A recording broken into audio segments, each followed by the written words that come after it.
everyone, and welcome to our Wounded Warrior Project special event, which will kick off the VERG Focus Month.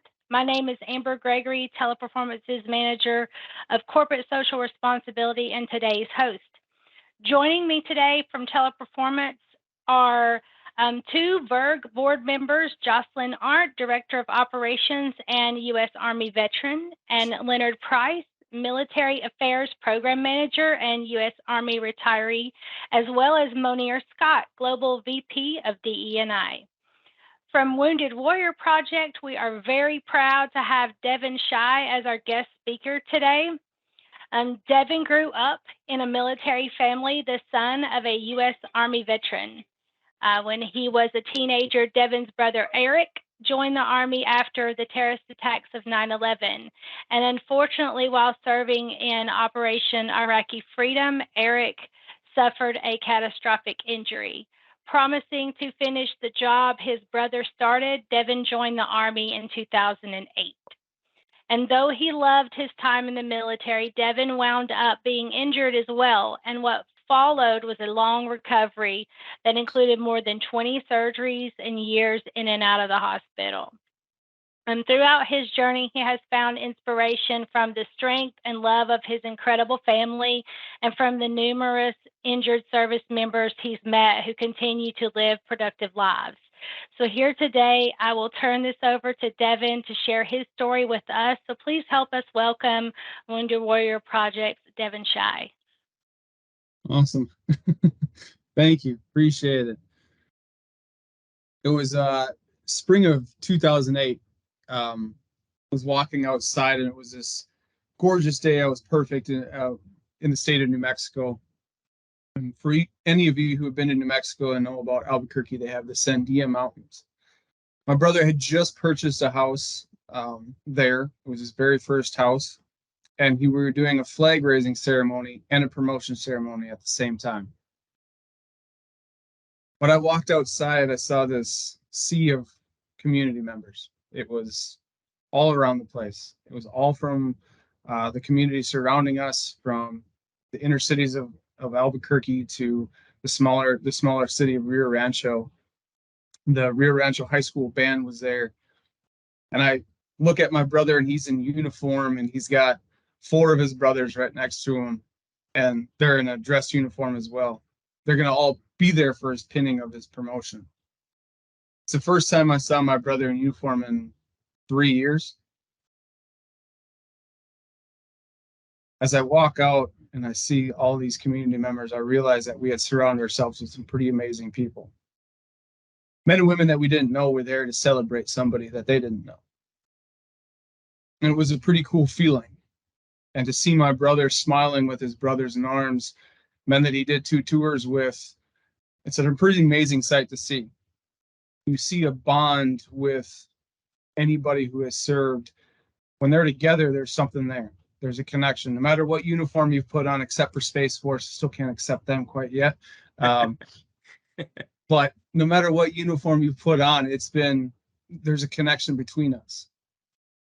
I saw that brotherhood right in front of me. As the band began to play the national anthem, everybody stood up, and all 4 members of my brother's unit stood at attention and saluted the flag. My mom ran up to my brother and grabbed his hand off his wheelchair and put it to his eye to help him salute. It was the cleanest, crispest salute I'd ever seen. As the ceremony started, they started to share stories about my brother's tours in Iraq and what his accomplishments were and what his unit's accomplishment were. And they talked about the men that he had served with. And they shared a story about my brother, about why we were there that day. On October 26, 2005, my brother was called on to go on patrol with his unit. It was a day they shouldn't have been out, but there were other units out there that were out there doing patrols and they needed protection. So my brother's unit went out there to go and pull security for him. As they got to their truck, his best friend Sergeant Hamey and him argued about who was going to get on the 50 cal gun. They flipped a coin for who was going to get it. my brother won. My brother loved being a 50 cal gunner. He carried it with him. He took it apart and put it back together. He made sure that thing was always up and running. Lives depended on that weapon. When he got in that vehicle, they rode out in Mosul. In 2005, Mosul was a pretty big hot spot, along with Ramadi and Fallujah. As they got to Death Circle, which was a giant traffic circle, they parked their truck. As my brother grabbed that 50 cal and swung it around to pull patrol and pull security, 2 shots rang out. As everybody scrambled around to try to figure out where it came from, they called over the radio trying to figure it out. They reached back and hit my brother in the leg and said, "Eric, did you see where it came from?" As they looked back, Eric was hunched over the gun. Eric was shot in the head by a sniper. 7.62 armor-piercing round went right above his right ear and exited right above his left. Shattered his skull from above his eyebrow all the way around like it was a piece of glass. But somehow there was a unit in the air, a Black Hawk unit. Came in as they called in for help. Eric was declared dead on the spot. As they carried the gurney to the helicopter, Sergeant Hamey was holding Eric's hand, and the medic saw that Eric was gripping Sergeant Hamey's hand and screamed out he's still alive and got him out of there. They did emergency surgery right off the bat. On that flight, they saved his life. As this gentleman is sharing the story about my brother, what had happened, there's so much more to that story that is missing. Pain that his brothers felt, the pain that that community felt that he had around him. They started to share a little bit of what my family had gone through up until this point. And again, I was angry because there was so much more to the story, to the whole thing. And I looked out in the crowd, and there wasn't a dry eye in the crowd. And as the ceremony ended, everybody walked up to my brother and shook his hand and shook every hand of his brothers. I saw tears in their eyes because not only were they there for that flag raising ceremony and what that meant to them, because they carried that flag into combat. They've draped that same flag over their brothers and sisters' coffins. That flag meant something to them.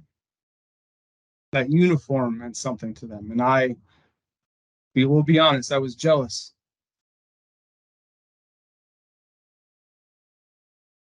After the ceremony, I sat in my room and just remembered everything that had happened up until that point. That day didn't just change my brother's life, it changed my entire family's life. That single shot changed the trajectory of it. When I got that phone call in the morning of October 26th at 8:30, and my mom told me that my brother was shot, my world crumbled. I was living in Rio Rancho, New Mexico at the time. My parents were living in Taos, New Mexico. It's about a 3-hour drive. That was the longest drive of my entire life. I have never felt so much pain. I couldn't remember my brother's voice. I couldn't remember a story of us together. I felt like I had lost him altogether. You know, when my brother came back from his first tour, I thought he was a changed man, and he was, but he was a hell of a leader. That's for sure. He taught me everything that I knew. Taught me how to drive after his first tour. Got a lot of speeding tickets to prove it. He also taught me how to shave, as you can tell. My brother's teaching. But when he came back from his second tour, I couldn't understand it. It had hurt so bad that I didn't realize that war did this. So my introduction to war was very, very brutal. I might have not been in combat or anything like that, but I was seeing the aftermath. In that 3-hour drive, it took me about 6 because I had to stop a lot to collect myself. When I arrived in Washington, D.C. to see my brother, I was there with my mom, my dad, my 5-year-old little sister. At this time, this was when, as I said before, the Battle of Ramadi, Talifar was going on. There was a lot of different stuff going on in 04, 05. A lot of major battles that were going on, and the hospitals were busting at the seam. The casualty rate was high, the injury rate was even higher. Our success in medicine in the last few years had been so great that we had saved more lives but didn't have the space for them. I was sitting in ICU seeing men and women coming back with half their skulls missing, faces blown off, legs. I saw the very first triple amputee come through. It was a horrific sight. And to walk into my brother's ICU room and see this shell of a man, it was painful. And when I left that hospital and sat at the Malone House in DC, I was surrounded by all the military members, all the injured service members, men and women that were missing their limbs. As I watched them beat the stigma of post-traumatic stress, that there is a way to control it. But I also watched family members completely fall apart. I watched the most evil things that people could do, and I watched the most generous things people could do. I watched people who had every right to give up continue to push forward. And I watched the ambulance show up at the Malone House and Fisher House every week to pick up another suicide. That was difficult as an 18-year-old kid to see. I watched my own family fall apart. But there was an organization, Wounded Warrior Project, that came to help pick up the pieces a little bit. And since my brother was one of the first ones to ever survive that type of gunshot wound to the head in military history at that time, there wasn't a lot of programs for him to do. My brother actually technically didn't have a skull for over a year. Anytime he left his room, he had to wear a helmet. When he woke up from open eye coma, he was rendered a quadriplegic. They didn't know the extent of the damage to the brain. It was such an unseen circumstance that the doctors couldn't even believe that he was still alive. He had died not only in Iraq, but he also died in Germany on the operating table as they were peeling apart his skull. He got cut from ear to ear. They opened him up and pulled out the entire top half of his skull because it was just shattered. And his scar itself actually just looks like a pinhole. Because it was an armor-piercing round, it didn't expand, it didn't blow up, it didn't do anything. I watched my brother Eric lay in that hospital bed and slowly fall apart. He was 185 pounds. He was 5'9" when he was shot. And I watched him dwindle down to 125. I watched his friends come in and out, see him in the hospital, and I watched them fall apart as well because they felt bad that he was even alive, which rightfully so. It's a tough thing to do and watch your brother go from this energetic person, this leader, this type of person that he was to a shell. And when Wounded Warrior Project stepped in, they did small stuff for us. They jumped in when we couldn't afford plane tickets to go see him. When my mom and sister were losing their relationship as mother and daughter, they allowed them to go out to get their hair done, their nails done, go shopping, or just hang out. And since they were in DC, they got to see the monuments all the time and educate themselves on why they were there. My mom is actually a German. She just got her citizenship actually last year. Whole different story. She got her citizenship out in New Mexico, which was awesome. So she gets to vote for the first time and everything. So she gets to enjoy all that America's got to offer.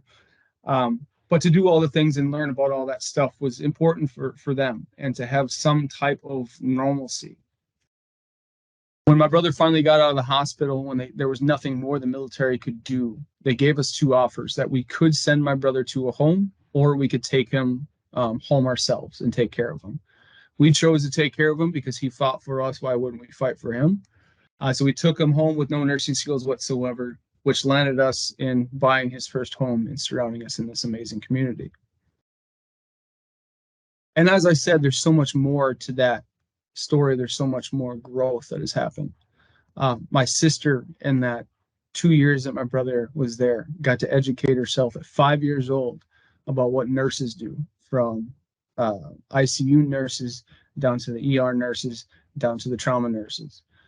She decided to make her career that at 5 years old.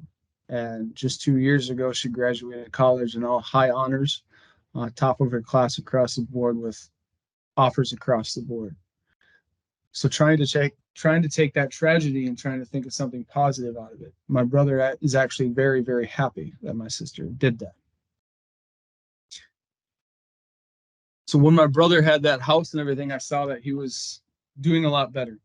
He was making progress. He was talking a little bit. He was moving around a little bit. He had done a couple programs with Wounded Warrior Project, going out and meeting other warriors. So he had a support group. But yet I was still unfulfilled. And I'll be honest, I had a hard time looking at my brother every single day. And I still do. It's hard to see somebody that you grew up with. In life, when we were building our paths, both my brother and I were side by side. When he got hit, I didn't continue. I didn't know how to build my path without him. And I felt like I was at a standstill. And just like Leonard, I walked in the recruiting station and took a look around. And like Jocelyn, I took a look around at every branch that I could to see what jobs I could do. I wasn't smart enough to really be into comms or anything like that. They pretty much just told me, hey, you're going to be able to be infantry if you want, or a combat engineer. And I was excited because my dad was a combat engineer. He served 9 years in the United States Army as an engineer. He served during peacetime, so he was lucky enough not to go to war. And then my brother was an engineer as well. So family tradition, I might as well move forward with it. I had the honor and privilege of serving with the 101st Airborne Division. Couldn't have been any happier to be part of them just because of their history and what they stand for and just their standard. Anybody who's been in the Army knows the standard of the higher ones of 82nd, 101st, 10th Mountain. A lot of the big names out there, they have a standard, and there's a reason they're top dog. I had the privilege of going through air assault school and going through a lot of different schools that furthered my education and blowing up things. For you who don't know what combat engineers are, we're pretty good at blowing up all the time and destroying anything that's in sight. So they call us the jack of all trades, but we get pulled in any direction possible. But it's a phenomenal job because you learn just about anything and everything. I met some of the best leaders in the military. I met some of my best friends, my brothers, who I would still consider dying for in a heartbeat.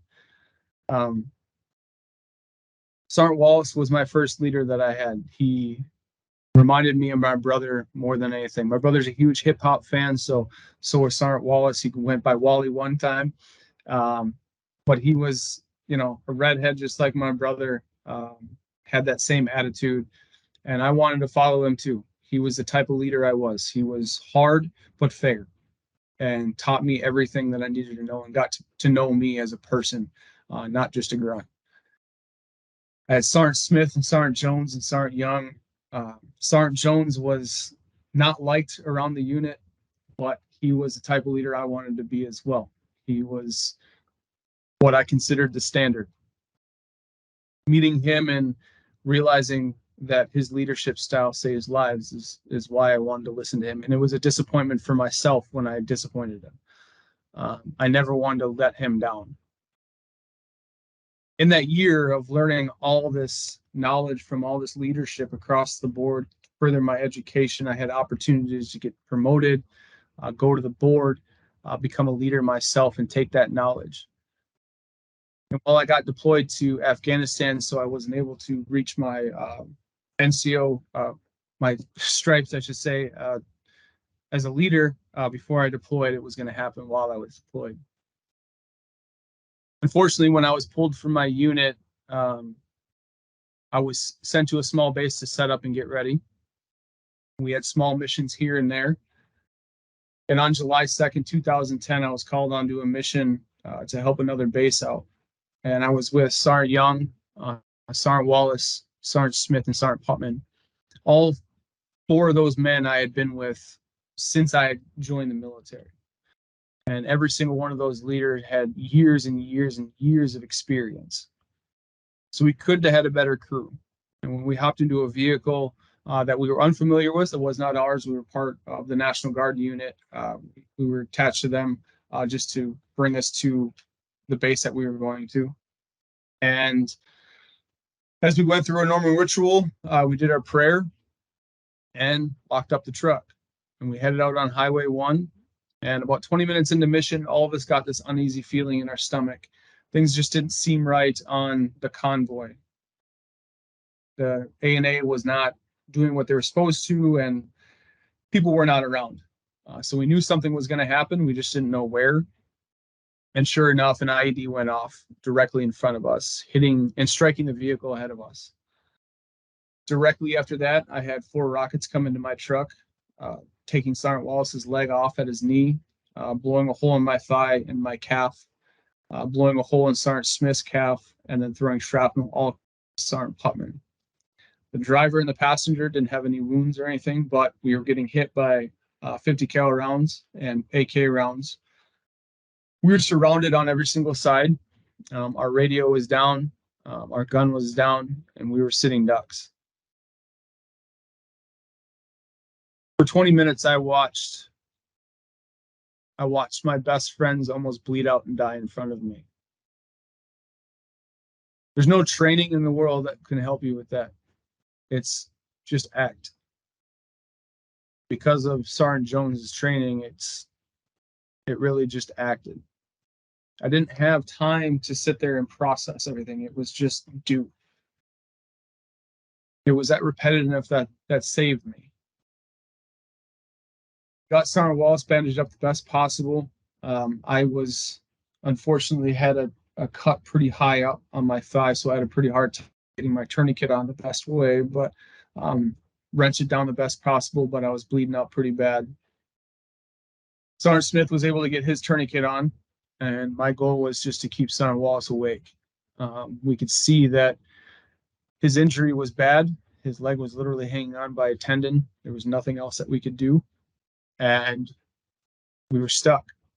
Thankfully, the infantry unit that we were attached to the last few months came in and blocked our vehicle. They had a 50 cal and a Mark 19. It's an automatic machine gun and an automatic grenade launcher, which is amazing. And they just started talking to each other. Laid down suppressive fire so we could get out of here. Luckily, they were able to eliminate the enemy and get a helicopter in. Once the Black Hawk landed, myself, Sergeant Wallace, and Sergeant Smith all hopped on the Black Hawk and flew off to Kandahar Airfield. Sergeant Putman waited for the next Black Hawk. He was fortunate enough not to have 2 series of injuries, some shrapnel wounds to the face and to the hands, but luckily no major lesions or anything like that. As I went through emergency surgery, as soon as I landed in Kandahar, they cut my uniform off. For anybody who's put a uniform on, knows what it means, especially the first time you put it on. I think all of us stand in front of the mirror a little bit, shoulders go up high, and we think we're getting it cut off hurt more than any gunshot wound would have. That uniform meant so much, and it was just tossed off to the side. It had my blood on it. It had Sergeant Wallace's, Sergeant Smith, and Sergeant Putman's blood on it. They put me under right off the bat and went on to save my leg. I was fortunate enough to be surrounded by some amazing doctors. When I came to, the first thing I wanted was Sergeant Wallace. Wanted to make sure he was okay. Thankfully, he was. He was getting sent off to Landstuhl, Germany. Unfortunately, he did lose his leg above his knee, but he was alive. Sergeant Smith was okay as well, but he was getting sent off to Landstuhl, and Sergeant Putman was fine as well. I was going to stay to get stabilized before I got sent off. I had some irregularities in my heart rate and some other random stuff. I was drugged up. I don't remember all of it. But there were some irregularities with a lot of that. And then I was sent to Landstuhl, Germany. I was there for 9 days, going through surgery after surgery after surgery. I was thankful enough to be there with Sergeant Smith. So we were in the same room, able to recover together for a few days. From there, we parted ways. He went to Washington, D.C., while I went to Brook Harbor Medical Center in San Antonio, Texas, to start my recovery. I went through more surgeries. I was in the hospital for a little over a month, going after surgery, from skin grafts to cutting out more of the wound itself from dying flesh. I had some issues with my blood. When I had my family there, my brother was there as well. And I can't remember ever looking at him. I was so disappointed in myself that that had happened to me. I knew what war could do. And I know how I felt being helpless, sitting next to my brother. And I just put my brother in that same situation. As you can tell, my brother means a lot to me. And I think I was more upset with myself that he had to be there next to me like that and not be able to do anything because he's bound to a wheelchair. Couldn't talk to me, couldn't say anything, just had to sit there. What I did to my mom as well, and my dad and my sister. The next 2 years, I was going to be in that hospital. In that 2 years, I had attempted suicide 4 different times. I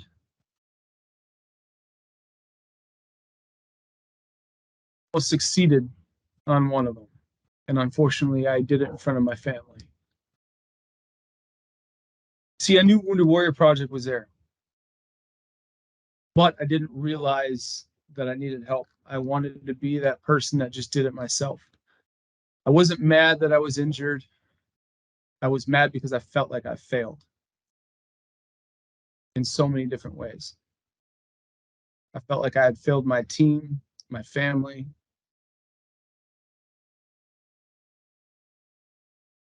It was hard. And it wasn't until I reached out to Wounded Warrior Project that I realized that I wasn't alone. And when I got to Wounded Warrior Project first event, which was Soldier Ride, I got to do it with my brother. They built me a specialized bike. I got to be with my brothers and sisters in arms that we were all from different walks of life, all put on different uniforms, but we were all serving the same purpose, to learn from each other and to take care of each other like we did before. The ride itself was amazing. To be able to ride a bike with my brother, who was 200 pounds at the time, and I had a leg injury and a back injury. It wasn't the smartest idea, and I did it in Phoenix, Arizona, which was even worse. And it was in October, so it was like 100 degrees. But it's those types of memories that live with me, because it was finishing the ride. Yes, that was a huge accomplishment, but it happened afterwards. I chose Soldier Ride because I wanted my parents' last memory to be something positive. I wanted to die after that. But it was doing that ride, ending it, and having every warrior come up with smiles. And all of us came from all different walks. And we sat after that ride and had a drink together and did what we do best, and just talk. And they asked what was wrong. They asked what was going on. And it's not like anybody hasn't asked that before, but it's nice to hear from my brothers and sisters. And it was at that moment that I realized that I wasn't alone, that I needed to stop pointing the finger at everybody else, that it wasn't everybody else's fault, but it was my own. I needed to take responsibility. I was miserable because I was making myself miserable. Some of my brothers didn't come home, and here I am being regretful that I'm. After that, I decided to get out of the military. I couldn't really do my job anymore, so I needed to move on. It was time for someone else to take my spot. When I left the military, I jumped into the speaker role. I've been able to travel around the country and share my story, share my brother's story. And I originally took it because my brother's story needed to be told. I didn't realize that mine did too. And it wasn't until I started telling my true story that I realized that I still had a lot of healing to do. On an event in Chicago, I was able to speak at this horrible event. It was downright just a shit event. And the fact that they started at 7:30 in the morning should have been a key sign. But um, there was another organization there, and there was this woman that was working there named Kelly, and she was there with Action Track Chair. And for you who don't know what Action Track Chair is, it's an all-terrain wheelchair. It helps anybody in the disabled community get back out in the woods and do their thing. And we were raising money for both Action Track Chair and Wounded Warrior Project. Now, again, it was a event, but I got to meet this woman and was able to strike a conversation and found out she lived in Wisconsin. And I was going up to Wisconsin quite a bit. And this woman somehow convinced me to love Wisconsin more and more. I was living in San Antonio, beautiful state of Texas. And I had actually hit a wall one day. Found myself hitting the bottom of a bottle too much and realized that I had some demons that I needed to address. And I checked myself into a hospital in Boston, Massachusetts. It's sponsored by Wounded Warrior Project. It's called Operation Homefront.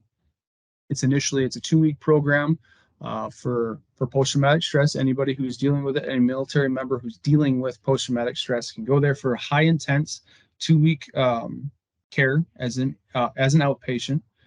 You do intensive therapy, more intensive therapy than most people do in a lifetime, but it gives you the tools you need to progress in life. So I checked myself in, realizing that I needed it. When I got out of that hospital, I went through every single emotion possible. When I went through that, I went through my angry stage. I went through my regret stage. I had to come to terms with who I was and what I'd become. I had to forgive myself for a lot of things. When I left that hospital, I called up Kelly and said, hey, I want to buy a house, and I want to buy my forever home, and I want to buy it in Wisconsin. Let's move in. First house we looked at, we ended up buying. 3 months later, I moved to Wisconsin. I left San Antonio, Texas in November, and it was 98 degrees, and I arrived in Wisconsin, and it was 25. So it was a rude awakening that it was going to be a very cold winter, which was. But that woman blessed me 9 months later, or 10 months later, with my firstborn son. That little boy changed me a lot. I had found my home. I had found my zen. I had found my peace. I was still doing the job I love. And I had the family that I never thought I'd have. A few years went by and life was great. When it comes to post-traumatic stress, it's not what the media tells you. It's really not. It comes and goes. It can come every month, every week. It can come every 3 years.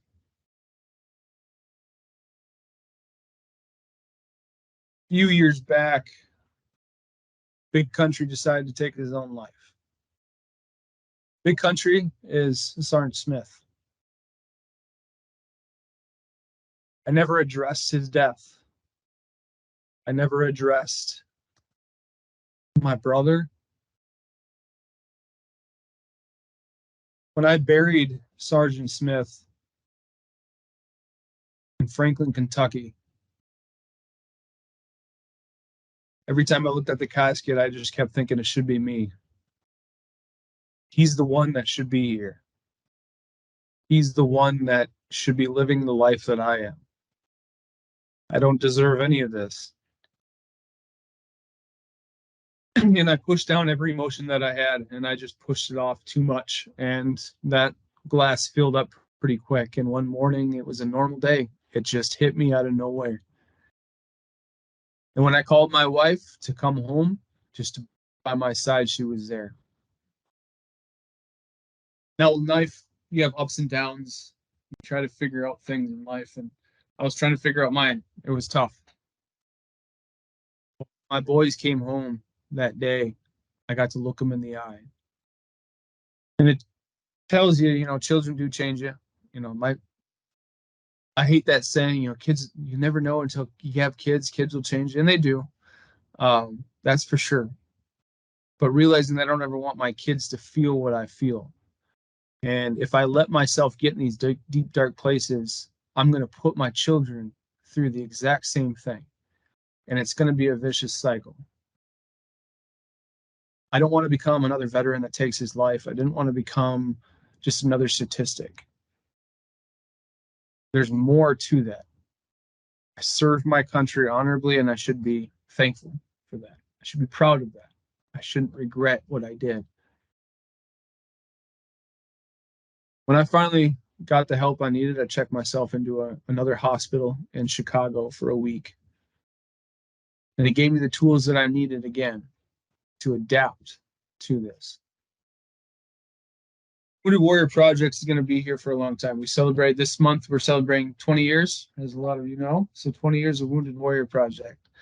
The fact that I am able to say that I've worked with the organization for 10 and I've been around the organization for 18 is a pretty proud thing for me.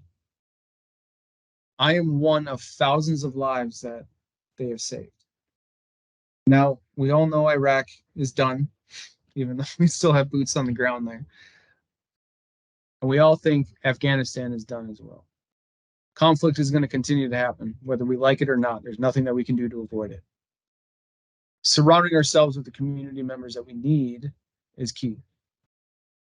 I hate the fact that Wounded Warrior Project has to exist, but we know it's here.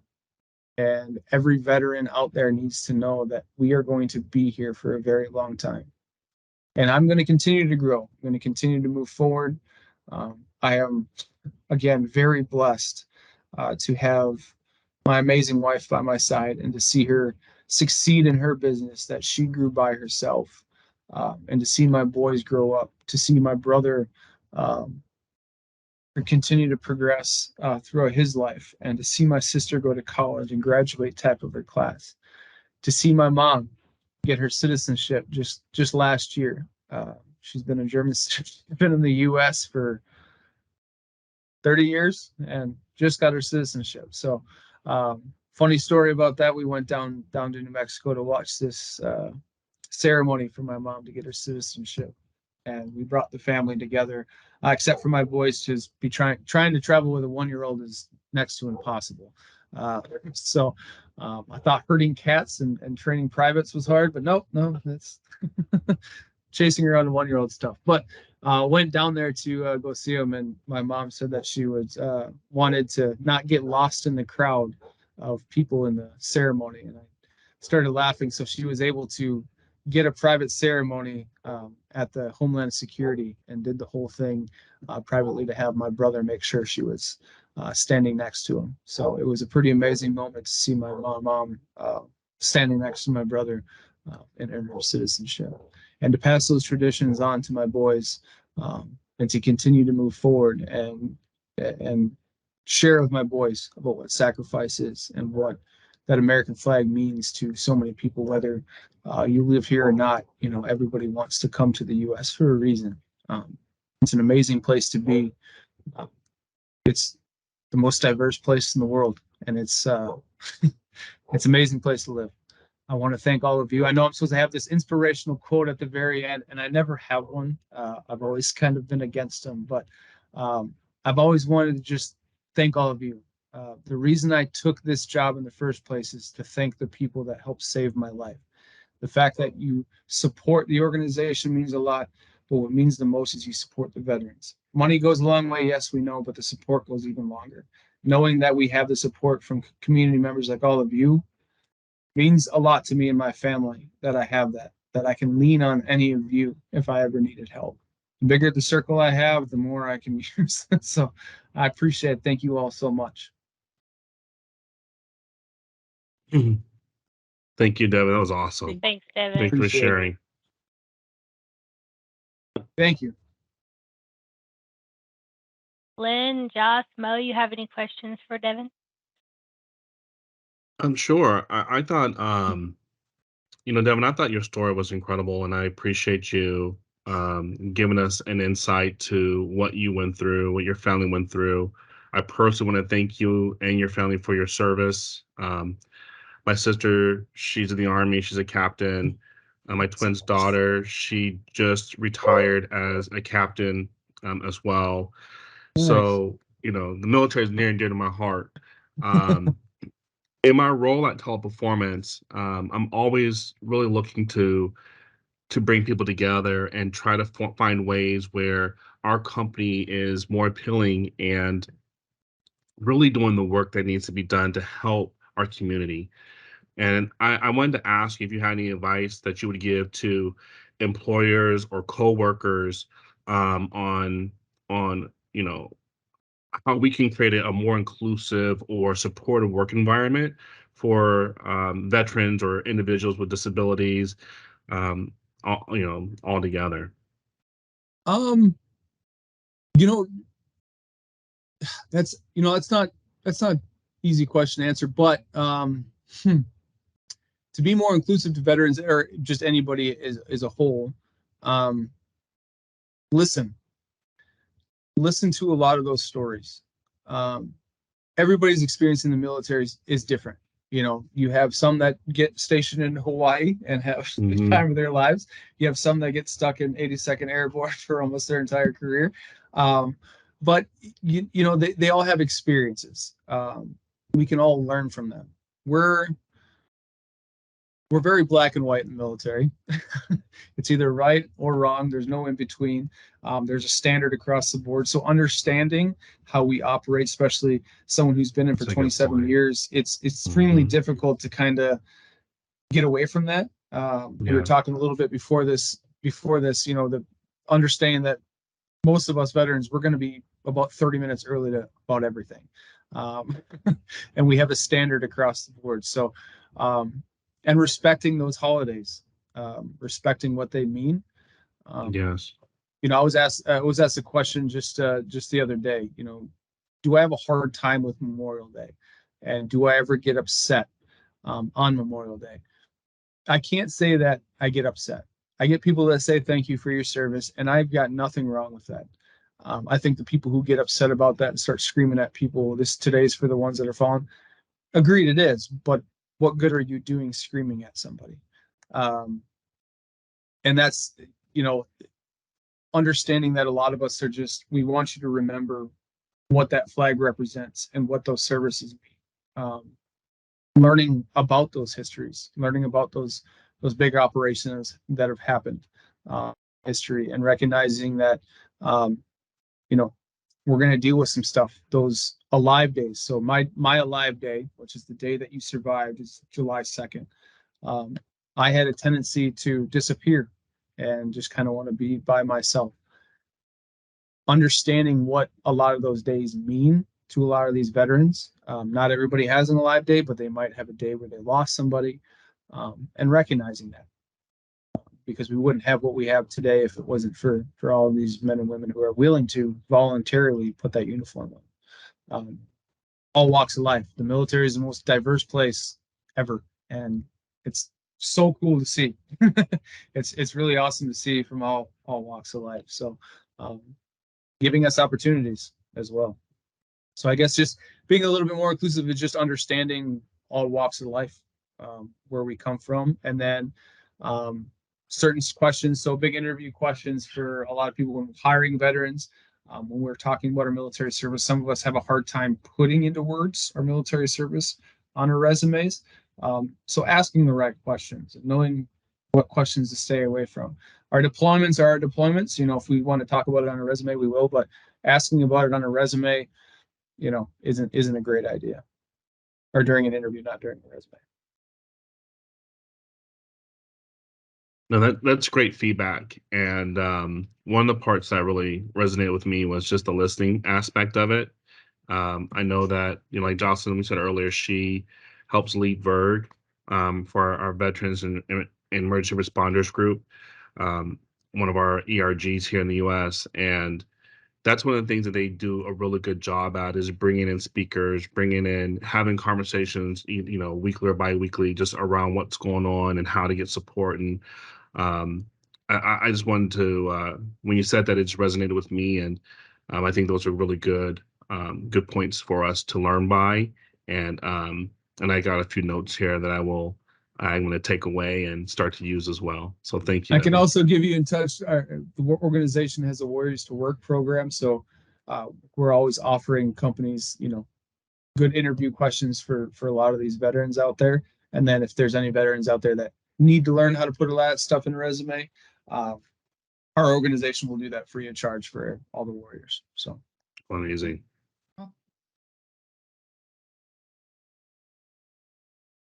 So I would like to just jump in on that. So Deven, Mo asked a question regarding the inclusivity of the military veterans organizations, and I know at least at Teleperformance, it's an opportunity for us to join this community. I was brought on as the military affairs program manager to tap into that market, that military talent pool, military and military spouses. And one of the things that we are big on, at least here at Teleperformance, Deven, is not just saying that we are a military friendly company, but we want to be a military ready company, Deven. And some of the things that you touched on is what we're trying to put into place right now, having these opportunities, onboarding opportunities for military spouses and veterans, okay? Having these groups where we educate hiring managers on how to ask questions and what to look for on resumes, because they are unique, and military people do have a unique skill set and experience. So thank you. And you did mention the Warriors to Work, which I'm familiar with, and I will be getting with you after this to talk more about that. Awesome. I utilized Warriors to Work even getting this job. So I didn't know how to put anything on my resume. I wrote, I'm good at blowing up stuff on my resume. So they definitely called me right away, like, you can't send this resume out to anybody. Like, oh, all right, well, already have. So, but yeah, our Warriors to Work program is phenomenal. I love it. So. So thank you again, Deven, for sharing your story. I know Mo already said it, and it's just, it's amazing how you and your family have, just been at the lowest of the low, and it just seems like, every day, one day at a time, you guys just overcome all that you have, and I'm just very thankful for you and your brother's service, and then of course your families for always being there for you as well. One of my questions is do you know roundabout of how many wounded warriors or how many veterans or just service members are helped every year by Wounded Warrior? Well, I helped On every average. year. I don't have the number off my head, but I know when we first started, we had 45,000 warriors in our system. We now have 780,000 in our system right now. Wow. So we do have, we're getting up there. And now, not every one of those numbers, of course, not every one of those numbers of warriors used our program. A lot of them is signed up because they might need it in the future. I'll say probably the majority of them signed up for when they needed help with their benefits. Our benefits program is probably our busiest. Our physical health and wellness is up there too. I want to say physical health and wellness. I know each team, and there's 17 offices, and I know each team has to do a physical health and wellness at least every week. So they have weekly stuff going on. I know DC is probably the bigger ones that does it because they do Under Armour a lot out there. I think our Oregon one does a lot of stuff out there in Nike.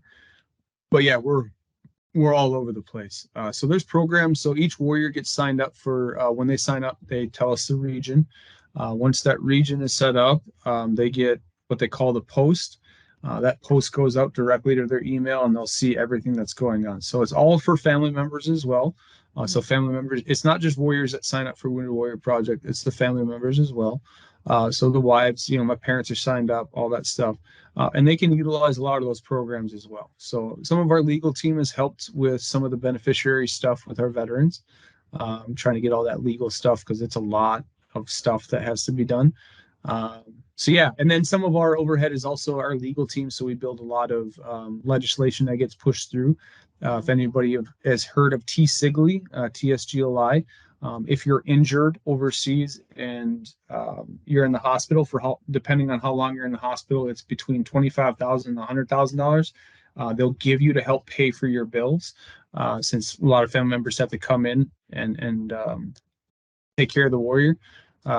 So we actually got that signed into office, and then the Caregiver Act that was signed in. My mom was part of that. So a lot of those numbers too are family members. But warrior wise, I'm not sure the exact number every year. No. But I know this is the most that we've gotten in quite a few years. After COVID hit, we had an influx of a lot of warriors join because they didn't know if they were going to have jobs, and none of them were putting in for their disability and stuff. So you saw a huge influx in ours, and then which helped us out build more programs. So we're growing some of our programs now so we can help a little bit more warriors. And then we also help out, we also count some of those numbers for warriors that are not actually in our system. We help 24 other organizations. We have grants. Because we had so much money coming in, we didn't want to just sit on it. We wanted to make sure it was dispersed and correctly for warriors. So we reached out to a lot of VFWs and stuff like that. Independence Fund, there's a couple, Elizabeth Dole Foundation, Semper Fi Fund, and American Fund. A lot of them are grant holders for us. So we send them out for grants and stuff. So some of those numbers are part of that as well. That's amazing. I love how you have mentioned a couple of things in the, it's probably didn't resonate with me until just now about how Wounded Warrior is not just about the warrior, it's about the family that surrounds that warrior.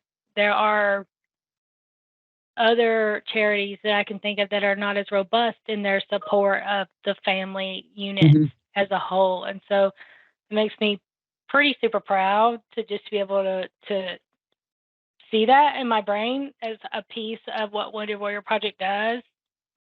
And then, like, Deven, I'm just curious. I know that Wounded Warrior has a ton of different programs. If you could say, do you have a favorite one? And when I say favorite, like maybe it's the one that helped you the most, or maybe it's the one, since you've been speaking for them for X number of years, that you see help others greatly. What would you say would be like your favorite? So I'd say there's two right now. So I'd say my old one, Soldier Ride will always be near and dear to my heart, just because that really truly changed the trajectory of everything for me. So that was very inspirational, just because you had a lot of amputees, burn victims, MST, we had post-traumatic stress, we had all walks. And I think that was such a huge thing. And it was riding 50 miles with 50 warriors and just, hating life. You're pushing each other. Staff was off to the side. Everybody's hating life. And at the end of it, that to me was the biggest healing aspect of it. Now Soldier Ride's just a little bit different because we don't have a war going on. We don't have the physical wounds. So it's just kind of changed the trajectory a little bit. It's still a big mental thing now, instead of a physical thing. So that used to be my favorite. I'd say now that makes the biggest difference now is it would be Operation Homefront and the Chicago one. I think it is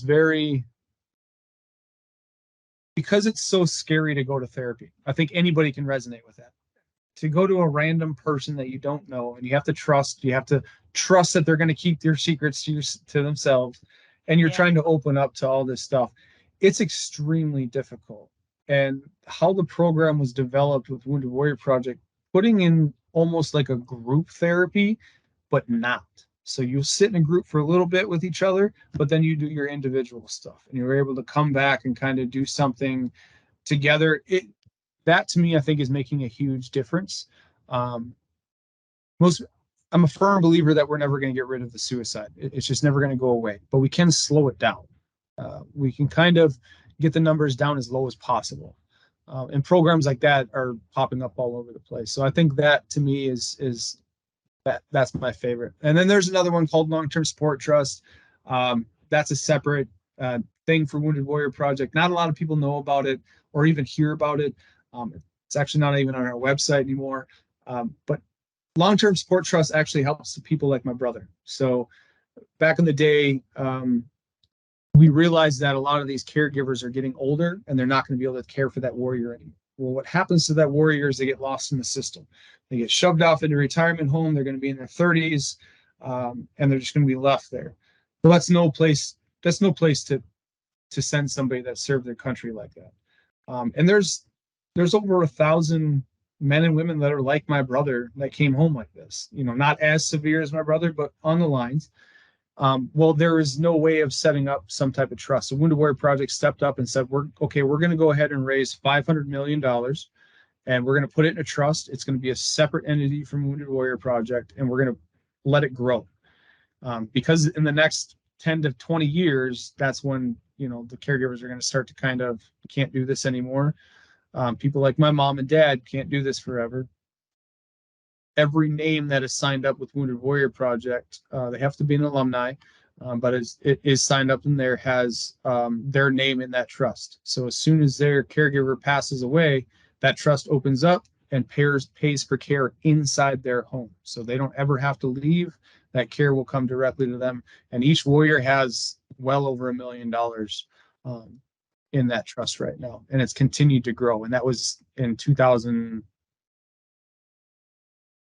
I think that got created. So it's gained a lot. So that was one of the main things that I kept raising money for, but now it's doing pretty well. So we're letting it kind of sit and grow more. Yeah. That's amazing. So those, I guess, three of my favorites, but that third one's just that one's kind of its own nonprofit right now. So.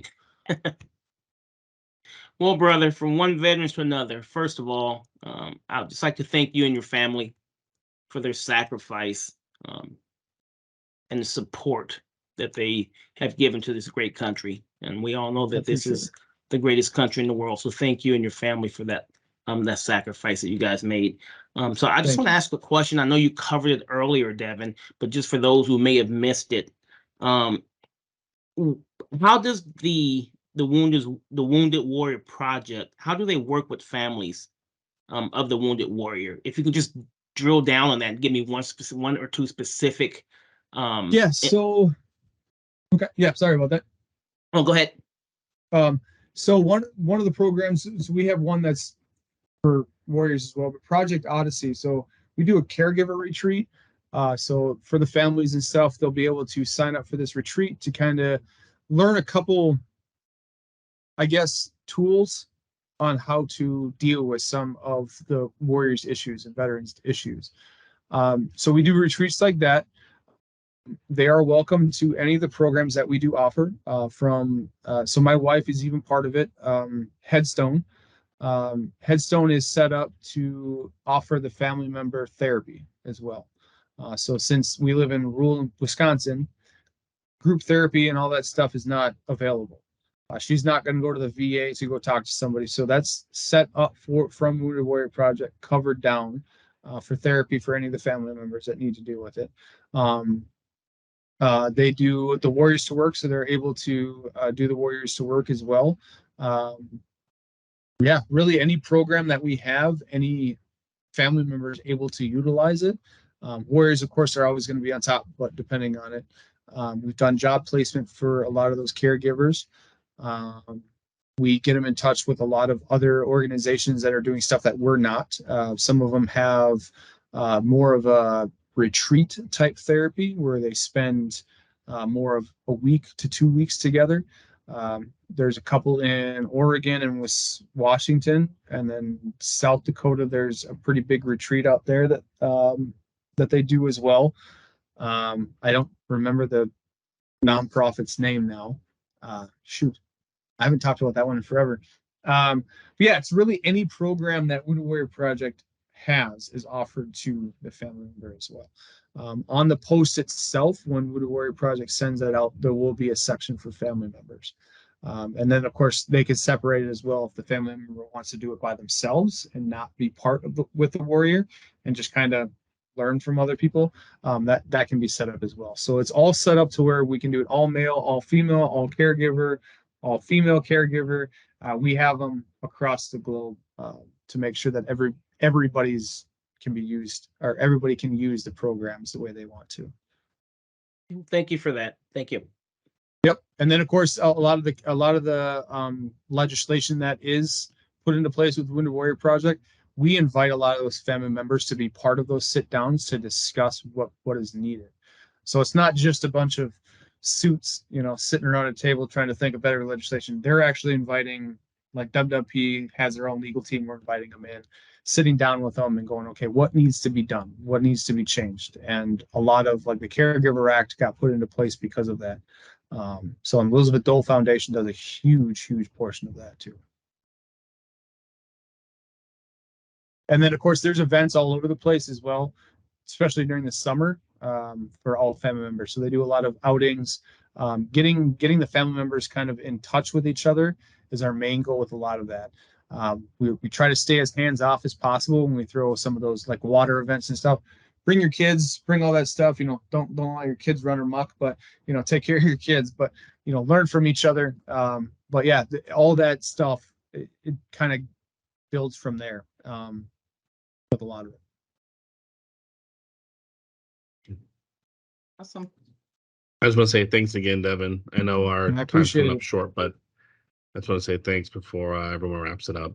Appreciate you. I definitely appreciate it. And I'll be open to questions anytime. So email's easy, just dschei@woundedwarriorproject.org. It's just Deven DSCHEI@woundedwarriorproject.org. So we certainly appreciate you coming and speaking to us today, Deven. We're gearing up to try to raise about $15,000 for Wounded Warrior Project in less than a month. So awesome. we are hoping to achieve that, and we appreciate you coming and sharing what Wounded Warrior Project does, sharing your personal stories, and definitely appreciate your time and service. And if I could, I would like to leave you with one thing, Deven. You say you don't like motivational quotes, right? Well, I don't like them. I just never think of a good one. Exactly, and we hear them so much in the military, but this is definitely befitting of you. And I just thought about it, and I was trying to make sure that I had it in mind. So it's from Thomas Jefferson, Deven, and he once said that from time to time, the tree of liberty must be watered with the blood of tyrants and also the blood of patriots. So once again, I just want to thank you and your family for tending to that tree of liberty for us all. I appreciate it. And thank you for Leonard and Jocelyn. I can't thank you enough for your service as well. I'm sure you hear it, but from one veteran to another, I appreciate you willing to put that uniform on. That brotherhood and sisterhood is unspeakable bond that we have with each other. My wife will never understand it.